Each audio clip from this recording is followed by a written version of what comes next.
രാവിലെ കുറച്ച് പച്ചക്കറിയും ഫ്രൂട്ട്സും മീനൊക്കെ വാങ്ങാൻ വേണ്ടിയിട്ട് ഇറങ്ങിയതാണ് കേട്ടോ.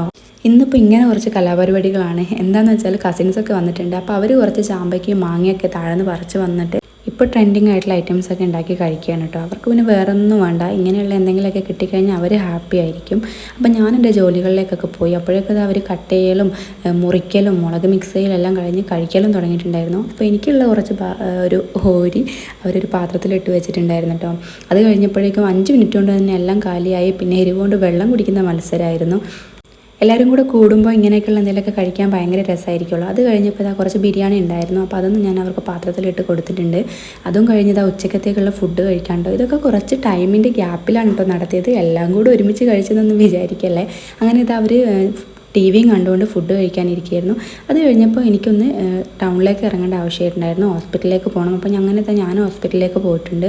അപ്പോൾ വേറെ എങ്ങോട്ടേക്കല്ലേ, ഞാനിവിടെ അടുത്തുള്ളൊരു ക്ലിനിക്കിലേക്കാണ് കേട്ടോ പോയത്, ഡെൻ്റൽ ക്ലിനിക്കിലേക്ക്. ഞാൻ പോയപ്പോൾ അവിടെ കുറച്ച് പേഷ്യൻസ് ഉണ്ടായിരുന്നു. അപ്പോൾ ഞാൻ കുറച്ച് നേരം വെയിറ്റ് ചെയ്തു. എന്നെ അവർ വിളിച്ചിട്ടാണ് ഞാൻ പോയത്. അപ്പോൾ എനിക്ക് പല്ലിൻ്റെ റൂട്ട് കനാലിൻ്റെ കുറച്ച് കാര്യങ്ങളൊക്കെ ചെയ്യാനുണ്ടായിരുന്നു കേട്ടോ. പിന്നെ അത് കഴിഞ്ഞപ്പോൾ അതിൻ്റെ ഉള്ളിലൊരു ഈ ഒരു മിറർ കണ്ടപ്പോൾ എനിക്ക് ഭയങ്കരമായിട്ട് ഒരു കൗതുകം തോന്നി. അതും കഴിഞ്ഞ് ഡോക്ടർ വിളിക്കുന്നില്ല എന്ന് കണ്ടപ്പോൾ ഞാനത് എൻ്റെ വെയിറ്റ് ഒന്ന് നോക്കിയിട്ടുണ്ട്. കുഴപ്പമില്ല, കുറച്ചൊക്കെ കൂടിയിട്ടുണ്ട് കേട്ടോ. പിന്നെ വീട്ടിൽ പോയി ചായ എല്ലാം കുടിച്ച് കഴിഞ്ഞപ്പോഴേക്കും ഉമ്മച്ചിയും കസിൻസൊക്കെ പോയിട്ടുണ്ടായിരുന്നു.